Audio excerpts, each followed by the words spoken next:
हाय आदाब और सत श्री अकाल। और एक बार फिर से आ गया हूँ मैं आप लोगों के बीच, आपका अमराज आरजे अमराज, सीपीआर यानी करंट पल्स रेडियो को लेकर एक बार फिर से लेकर आता हूँ अतीत के झरोकों से एक और खबर, या बल्कि कहें तो एक और सुनहरे दिनों की यादें, वैसा कुछ लेकर आता हूँ आप लोगों के पास। और आइए शुरुआत करते हैं हम लोग।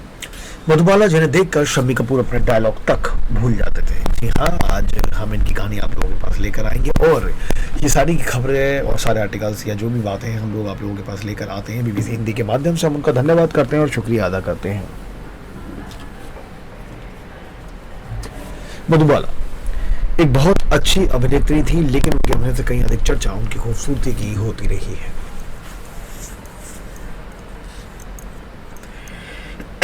फिल्म इंडिया के संपादक बाबूराव पटेल कहा करते थे कि मधुबाला भारतीय फिल्म उद्योग की सबसे प्रतिभाशाली, बहुमुखी और सबसे सुंदर अभिनेत्री थी। उनको भारतीय फिल्म इंडस्ट्री की वीनस कहा जाता था। अपने जमाने की मशहूर अभिनेत्री बेगम पारा कहती थी, कभी कभी मुझे मधुबाला की झलक मिल जाती थी जब वो सुबह वॉक के लिए जाया करती थी।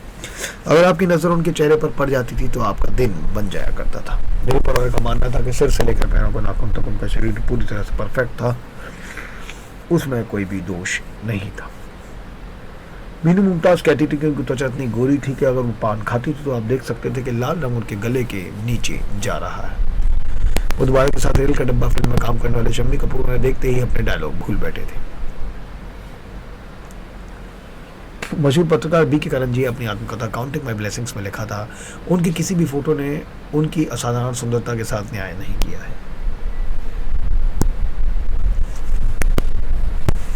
देवानंद थे मधुबाला की खिलखिलाती हुई हंसी के मूल, लेकिन ऐसा भी नहीं था कि उनमें कोई कमी नहीं थी। खतीजा अकबर ने मधुबाला की जीवनी द स्टोरी ऑफ मधुबाला में लिखा था कि अपने पिता के प्रति उनकी निष्ठा, सही समय पर सही फैसला न ले पाना और अत्यधिक भावुक प्रकृति ने उनके जीवन को जटिल बना दिया और जिसके कई बड़े परिणाम उन्हें झेलने पड़े थे। फिल्म पत्रिका स्टार एंड स्टाइल के पूर्व संपादक गुलशन ईविंग कहा करते थे, उनमें कुटिलता बिल्कुल भी नहीं थी, उनमें एक बच्चे का दिल और सादगी थी। मशहूर अभिनेता देवानंद को मधुबाला की खिलखिलाती हुई हंसी सबसे ज्यादा पसंद थी। उन्होंने अपनी आत्मकथा रोमांसिंग विद लाइफ में लिखा था कि उनका चेहरा सुबह की ओस की तरह हमेशा तरोताजा रहता था। उनकी शख्सियत की सबसे खास चीज थी उनकी मशहूर हंसी। कोई भी मौका मिलते ही वो खिलखिलाकर हंसती थी। किसी को अंदाजा नहीं रहता था कि वो कब किस बात पर हंस देंगी और कितनी देर तक हंसेंगी।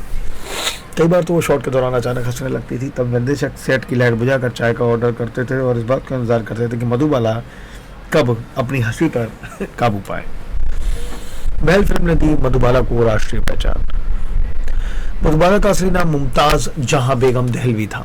उनका जन्म 14 फरवरी 1933 को दिल्ली में हुआ था। कमाल है, वैलेंटाइन डे के दिन 9 साल की उम्र में उन्होंने अपना फिल्मी करियर शुरू किया था और उनकी पहली फिल्म थी बसंत।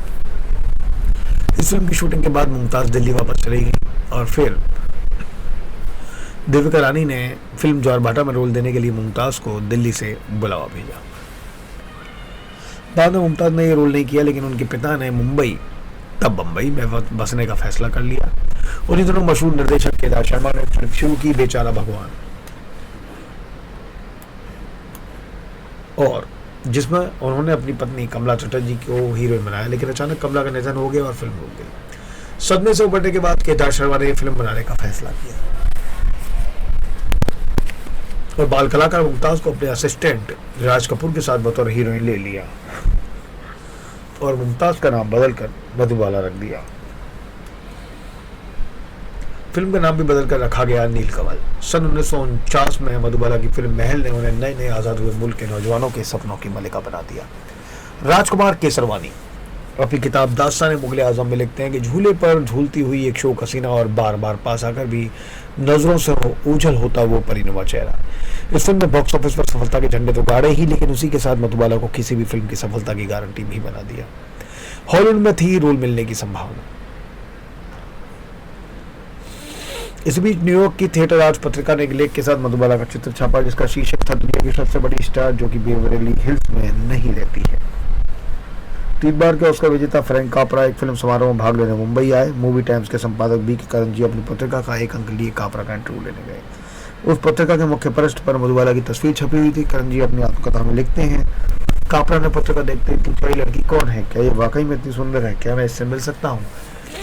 मैं उसे हॉलीवुड में रोल दिलवा सकता हूँ। ताज होटल में मधुबाला के साथ एक मीटिंग तय कराई गई। करण जी ने बहुत उत्साहित होकर ये बात मधुबाला के पिता ताल्लुक खां को बताई। करंजिया ने लिखा, ये कहते हुए उनके पिता ने सारे मामले पर पानी फेर दिया कि मधुबाला को कांटे छुरी से खाना नहीं आता, इसलिए वो इस मीटिंग में नहीं जाएंगी। अगर उन्होंने मेरी बात मान ली होती तो मधुबाला को पूरी दुनिया में एक पहचान मिल गई होती। दिलीप कुमार से इश्क। दिलीप कुमार और मधुबाला एक दूसरे से प्यार करते थे, लेकिन मधुबाला के पिता को दिलीप कुमार की परछाई तक पसंद नहीं थी। उनको उनके नाम तक से परहेज था। बी.आर. चोपड़ा की फिल्म नया दौर में दिलीप कुमार के साथ नायिका की भूमिका के लिए पहले मधुबाला को चुना गया था। बम्बई में इस फिल्म की शूटिंग की जानी थी, लेकिन बाद में निर्माता बी.आर. चोपड़ा को लगा कि इसकी शूटिंग भोपाल में भी करना जरूरी है। खतीजा अकबर लिखती हैं कि मधुबाला के पिता अताउल्लाह खान ने अपनी बेटी को बम्बई की बाहर शूटिंग करने की इजाज़त देने से इनकार कर दिया। उन्हें लगा कि बम्बई से बाहर जाने पर मधुबाला और दिलीप कुमार के बीच प्यार और परवान चढ़ेगा, और इसके लिए वो राजी नहीं हुए। तब तक फिल्म की 10 दिन की शूटिंग हो चुकी थी। इसके बावजूद बी.आर. चोपड़ा ने मधुबाला की जगह बयानतीवाला को फिल्म में लिया। वहीं से दिलीप कुमार और मधुबाला की जोड़ी अलग हो गई। इस मामले को बी.आर. चोपड़ा अदालत में ले गए, जिससे दिलीप कुमार और मधुबाला के बीच इतनी कड़वाहट आ गई कि दोनों के संबंध खराब हो गए। मनमुटाव के और कई कारण। बी.के. करंजिया इस संबंध विच्छेद का दूसरा कारण बताते हैं। वो लिखते हैं कि अताउल्लाह खान ने ये कहते हुए दिलीप कुमार को मधुबाला से शादी करने की इजाज़त नहीं दी कि पहले वो अपनी बहनों की शादी करें। जब मैंने खान साहब से इस अजीब सी शर्त के बारे में पूछा तो उनका जवाब था, मैं नहीं चाहता कि मेरी बेटी दिलीप कुमार की बहनों के कपड़े धोए। दिलीप कुमार अपनी आत्मकथा the substance and the shadow में इस मनमुटाव का तीसरा कारण बताते हैं। वो लिखते हैं कि आम धारणा के विपरीत अताउल्लाह खान मधुबाला से मेरी शादी के खिलाफ नहीं थे। उनकी अपनी एक प्रोडक्शन कंपनी थी। वो 2 बड़े स्टारों को एक छत के नीचे लाने के विचार से बहुत खुश थे। लेकिन अगर मैंने सारे मामले को अपने दृष्टिकोण से नहीं देखा होता तो वैसा ही हुआ होता जैसा कि वो चाहते थे। दिलीप कुमार लिखते हैं कि अताउल्लाह खान मधु को यह समझने में कामयाब हो गए कि मैं उनसे अभद्र व्यवहार कर रहा हूँ। वो अपने पिता के तर्कों से सहमत दिखी और उन्होंने मुझे ये समझाने की कोशिश की कि शादी होने के बाद सब चीज़ें सुलझा ली जाएंगी। लेकिन मुझे लग गया कि मैं एक जाल में फंसने जा रहा हूँ और अपने करियर को संवारने में अब तक जो सावधानी मैंने बरती है वो दूसरों की इच्छाओं और रणनीति में दबकर नष्ट हो जाएगी। दिलीप कुमार ने लिखा कि मधुबाला इस मामले में तटस्थ रही और उन्हें उनकी परेशानी का जरा भी अंदाज नहीं रहा। इसी बात पर दिलीप कुमार ने उनसे शादी न करने का फैसला किया। मधुबाला को बचपन से ही दिल की बीमारी थी। उनके दिल में छेद था। उस समय तक उस बीमारी का कोई इलाज नहीं था। बीमारी के बावजूद उन्होंने मुगले आजम फिल्म की शूटिंग पूरी की। उन्होंने अपने काम के लिए गजब का समर्पण दिखाया। मुगले आजम के असिस्टेंट डायरेक्टर सुल्तान अहमद बताते हैं कि आपको याद होगा फिल्म का पहला सीन जिसमें मधुबाला को बुद्ध बनाकर खड़ा किया गया था। मधुबाला जरी के काम से लदे भारी भरकम कपड़ों के वजन के साथ वो शॉट ओके होने तक घंटों झुलसा देने वाली गर्मी के बीच बिना किसी शिकायत के खड़ी रही। फिल्म के आखिरी सीन में मधुबाला ज्यादातर लोहे की भारी भरकम जंजीरों में जकड़ी होती है। राजकुमार केसरवानी लिखते हैं, जंजीरें इस कदर भारी थी कि वो जब उन्हें पहनकर खड़े होने की कोशिश करती थी तो घुटनों के बल गिर पड़ती थी, लेकिन उन्होंने हिम्मत नहीं हारी और अपनी पूरी ताकत लगाकर काम को अंजाम दिया। इन जंजीरों का बोझ मधुबाला के वजन से भी ज्यादा था, जिन्हें पहनकर चलना बेहद आजमाइश और तकलीफ का काम था। उनका इलाज करने वाले बम्बई के चोटी के हृदय रोग विशेषज्ञ डॉक्टर जाल वकील ने उन्हें आगाह किया था कि वो बहुत ज्यादा मेहनत वाला काम ना करें और फिल्म में नाच का सीन तो ना ही करें। खतीजा अकबर लिखती हैं कि तो ताज्जुब की बात है कि उनके ऊपर कई प्रतिबंध लगाने वाले उनके पिता अताउल्लाह खान ने उनको कम फिल्में लेने के लिए बाध्य नहीं किया। उनके काम के बोझ को कम करने की कोशिश नहीं की गई। उन्होंने गेटवे ऑफ इंडिया और मुगले आजम फिल्मों की रात में भी शूटिंग की। किसी भी निर्माता ने मधुबाला के काम के बोझ को कम नहीं किया। नाचना, पानी में भीगना और पैरों में जंजीर पहनकर चलना, मधुबाला ने सब कुछ किया। कई बार ऐसा भी हुआ कि वो काम करते करते बेहोश हो गई, लेकिन ठीक होते ही उन्होंने फिर से काम करना शुरू कर दिया। और ये कहानी है छोटी कलाकार मधुबाला की। कुछ और बातें भी बताता हूँ आपको उनके बारे में।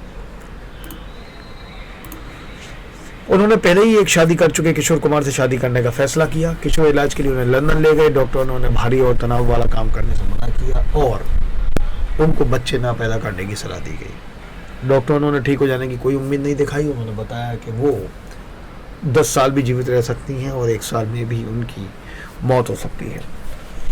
वो इस एहसास के साथ मुंबई लौटी कि उनके पास बहुत अधिक समय नहीं बचा है। अपने जीवन के अंतिम 9 साल वो तिल तिल कर मरती रही। मधुबाला की बहन मधुर ने खतीजा अकबर को बताया था कि लंदन से लौटते ही किशोर कुमार उन्हें हमारे घर ले आए। उन्होंने कहा वो बहुत व्यस्त है और मधुबाला के लिए उनके पास समय नहीं है। मधुबाला को इसका बहुत बुरा लगा। वो गंभीर रूप से बीमार थी। उनको उस समय अपने पति की ज़रूरत थी। किशोर कुमार ने उनके इलाज का सारा खर्चा उठाने की पेशकश की, लेकिन क्या ये काफ़ी था? किशोर उनसे फ़ोन पर बात करते, लेकिन धीरे धीरे किशोर का उनसे मिलने आना कम होने लगा। खदीजा अकबर लिखती है कि ये एक बेमेल शादी थी जो जल्दबाजी में की गई थी। इस शादी से उन्हें कभी खुशी नहीं मिली। मधुबाला को किशोर से अत्यधिक प्रेम की दरकार थी जो उन्हें उनसे नहीं मिला।